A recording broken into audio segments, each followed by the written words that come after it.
ગામનું સ્મશાન છે તે પણ પાણી થઈ ચૂક્યું છે। આજે કોઈની અર્થી ઉઠશે તો ભાટિયા ગામમાં સ્મશાને જવા માટે જે પરિસ્થિતિ સર્જાઈ છે ખૂબ જ વિકટ પરિસ્થિતિ છે। આપ જોઈ રહ્યા છો આખું સ્મશાન છે પાણી થઈ ચૂક્યું છે।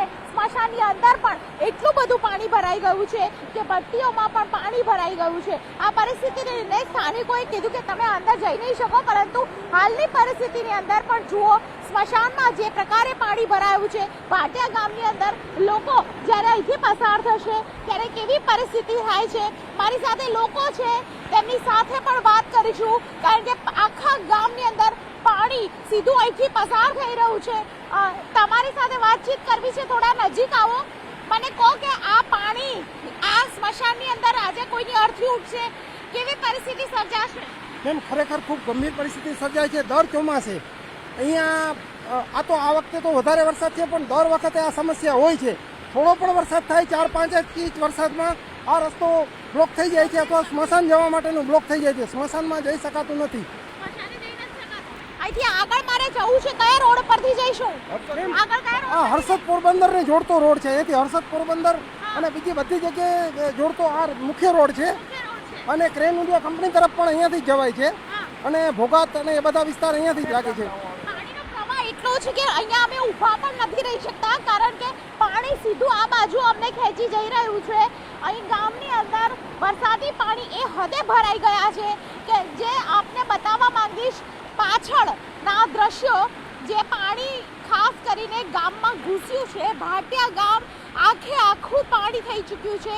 ગામની અંદર આપ જુઓ આ જે જગ્યા છે, જે મકાન છે, તે મકાનને જુઓ તો મકાન પણ અડધું પાણીમાં ડૂબી ગયું છે। આ મુખ્ય રોડ છે, અહીંથી ગામમાં જવા માટે આગળ બીજા ગામમાં જવા માટેની કનેક્ટિવિટી છે।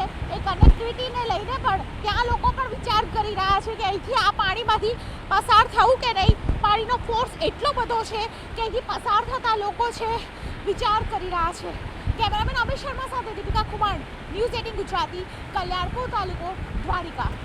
કલ્યાણપુર તાલુકાના ભાટિયા ગામમાં આજે કે વરસાદને કારણે તમામ દુકાનો બંધ થઈ ગઈ છે, અને તમામ દુકાનદારોએ ખાસ કરીને દુકાન બંધ કરવાની ફરજ પડી છે। તેની પાછળનું કારણ છે પાણી એટલું ભરાયેલું છે કે કોઈ પણ વ્યક્તિ અહીં સુધી પહોંચી શકતું નથી। ગામમાં પાણી ભરાવાની સમસ્યાને કારણે આપ જોઈ રહ્યા છો લોકો મહા મુસીબતે અહીંથી નીકળી રહ્યા છે।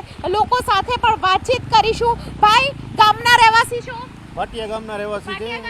સતત 3 દિવસથી સતત એકલધારો મેં ચાલુ છે। ઓછામાં ઓછો આટલો જ વરસાદ 3 દિવસથી કન્ટિન્યુઅસ ચાલુ છે। પરિસ્થિતિ કેટલી ખરાબ છે? ફૂલ અતિશય ભયંકર પરિસ્થિતિ, ફૂલ પરિસ્થિતિ ભયંકર। અચ્છા, ઘરમાં લાઇટની વ્યવસ્થા? 2 દિવસથી છે જ નહીં લાઇટ લાઇટ જ નથી। અચ્છા, ઘરમાં ખાવા પીવાની પાણીની અત્યારે બધાને સ્ટોકમાં છે, ખાઈ પીએ છે, બાકી બધું બંધ જ છે। અચ્છા, ચોખ્ખા પાણીની વ્યવસ્થા? ના, બધું ઘરમાં છે કમ્પ્લીટ। ગામમાં ચોખ્ખું પાણી પીવા માટે આવે છે। અચ્છા, પાણી આટલા ને આટલા ભરાયેલા છે? હા, સતત 3 દિવસથી ભરેલા છે। ગામની વસ્તી કેટલી છે? ઓછામાં ઓછી 20,000 ની વસ્તી। 20,000। કેટલા ઘર હશે? ઓછામાં ઓછા 2,000 ઉપર ઘર છે। 2,000 ઉપર છે। બધી દુકાનો આજે બંધ કરી? 3 દિવસથી સતત બંધ જ છે। 3 દિવસથી સતત બંધ છે।